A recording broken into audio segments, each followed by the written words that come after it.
今年4月，我决定开始画一幅新的画。那会儿我还并不知道，182天以后，这幅画将会给我带来怎样巨大的改变。我拿起画笔，面临的第一个问题就是画谁。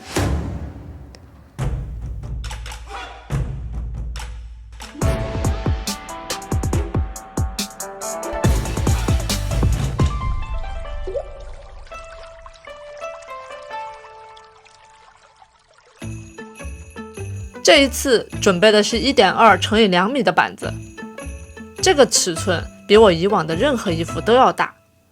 脑子里边我是想传一个酒局，一个把怀揣着英雄梦的妹子们聚集在画板这个一方天地的酒局。音乐、文学、绘画、医学、发明、天文，没错，这一次时隔2年之后，我再一次尝试用颜彩画群像。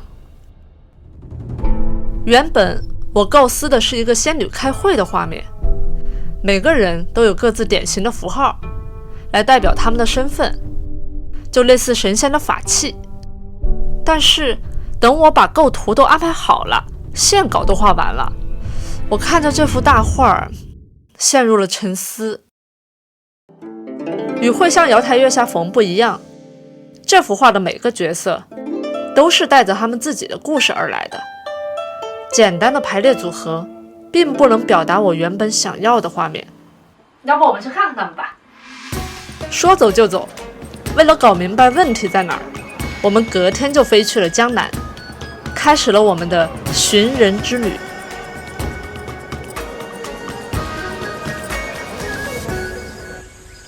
我们抵达的第一站是湖州，去看望管道生。可是我没想到，明明是赵孟頫和管道生合葬的墓但是没有他的名字。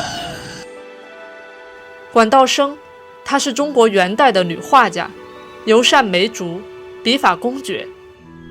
北京故宫博物院和台北故宫博物院都收藏了她的画作。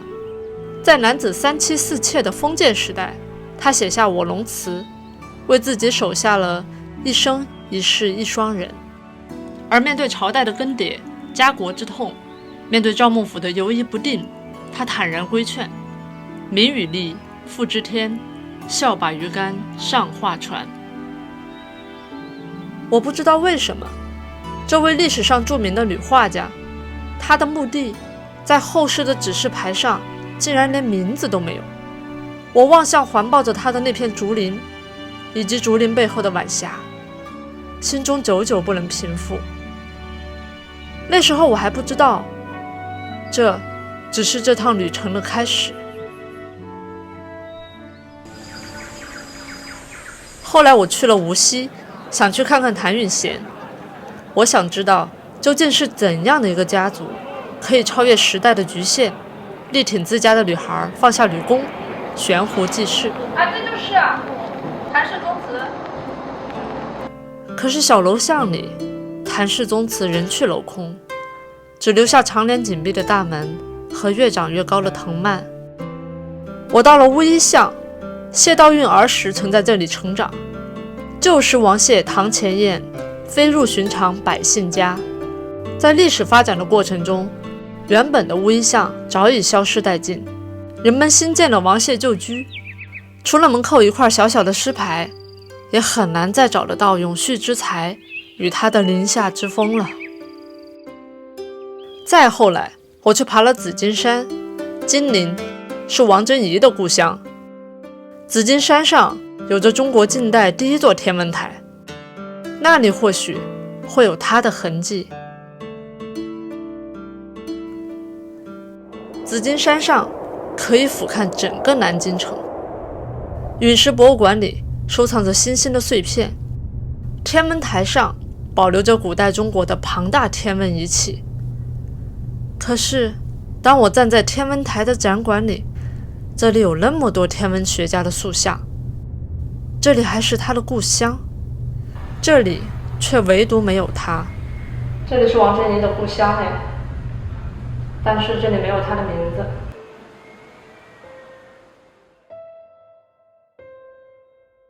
清朝，我们的科技伴随着闭关锁国而远远落后于西方。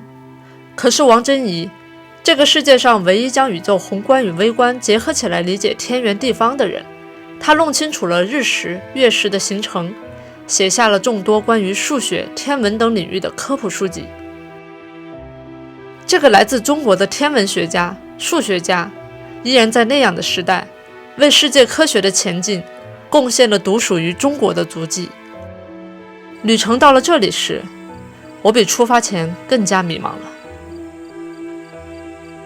一路走来，我才发现，他们或者因为时间的变迁，或者因为当时社会的局限，或者仅仅因为他们是女性，那些本该闪闪发光的繁星，就这样淹没在了历史的长河里。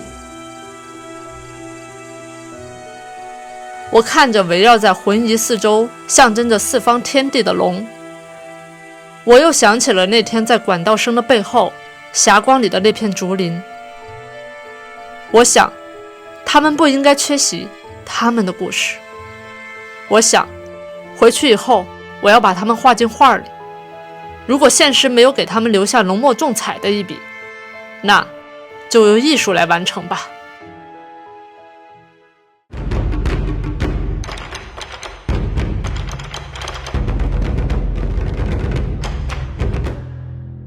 我用紫水晶和碧玺画了蔡文姬的衣裙，上面有来自东汉的四叶花纹，由衣裙生长到四周，成了生机勃勃、茂密盛开的紫阳花丛。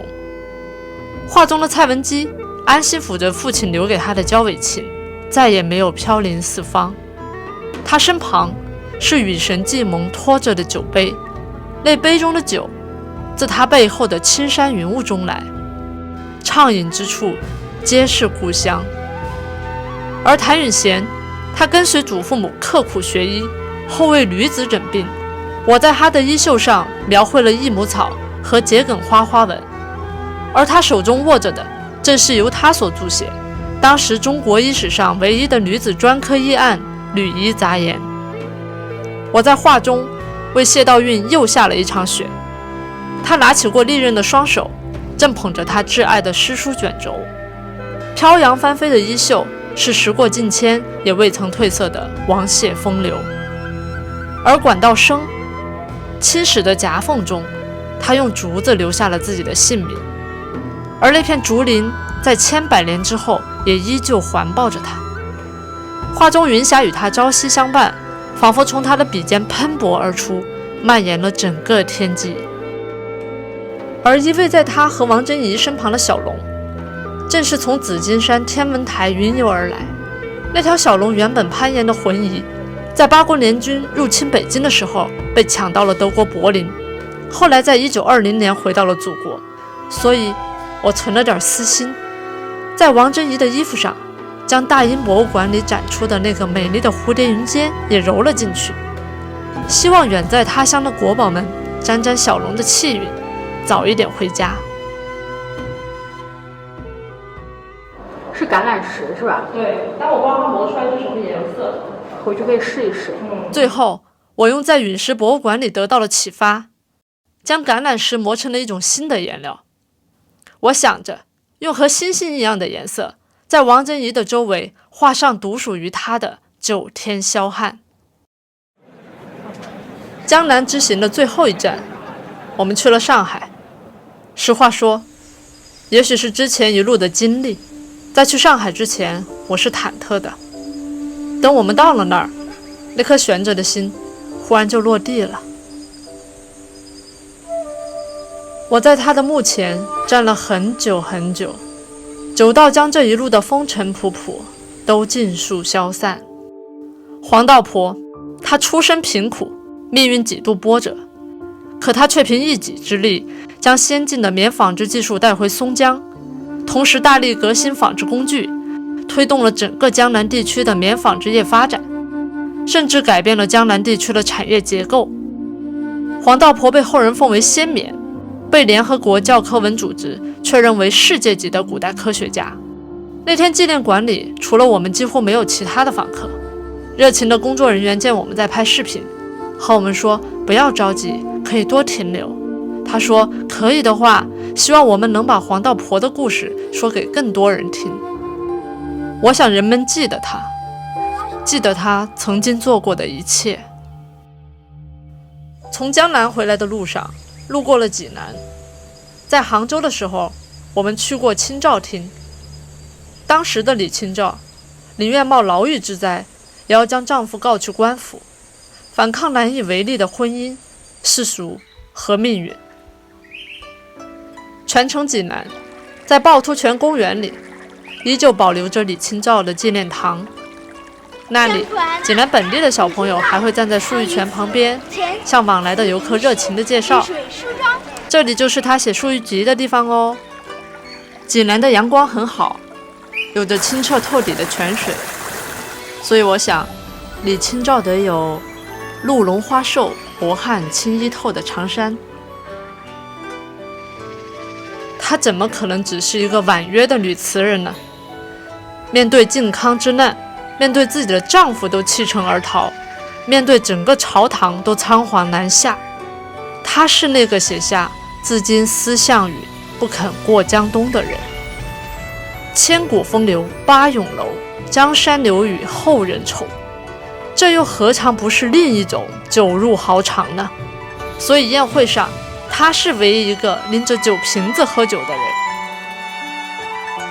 这幅画看似一群姑娘们在一起聚会喝酒，可是你仔细看，山川是她们的靠谱，繁花松柏环绕她们生长，林间的小鹿在他们膝前跳跃，飞流直下的瀑布盛满了他们的酒樽。他们是顶天立地的，他们不只是指尖的风，口中的月，梢头上的鲜花，云间里的飘雪。他们是一备天下的发明家，悬壶济世的医学家，千古传声的音乐家，是画家，是侠客，是诗人，是这个人间顶天立地的山，是奔腾到海的江河。如果说这幅画与我有什么意义，我想可能是一种传承吧。就像画中谭允贤紧握着医书，他触目所及之处，谢道韫曾经咏唱的雪也落在了管道生的梅花树上，成了他翠玉笔尖的颜色。蔡文姬手中的琴弦会生长蔓延到黄道婆手中，变成他可以纺织的丝线，见证他亲手织就的传说。王贞仪举起的望远镜，眺望的是李清照在几百年前就托举起的明月。他在烟字会时月满西楼中，寄给未来的那一封锦书，终究成了后来人的明灯。1987年，国际天文组织正式公布的第一批水星环形山的名字中，有一座就叫蔡岩。2000年，国际天文学联合会正式将一颗小行星命名为王贞仪。当你仰望星空时，你要记住，在那片茫茫黑夜里，群星闪烁，而它们的光芒，哪怕过了1万光年，依旧璀璨夺目，也依旧会不远万里为你而来。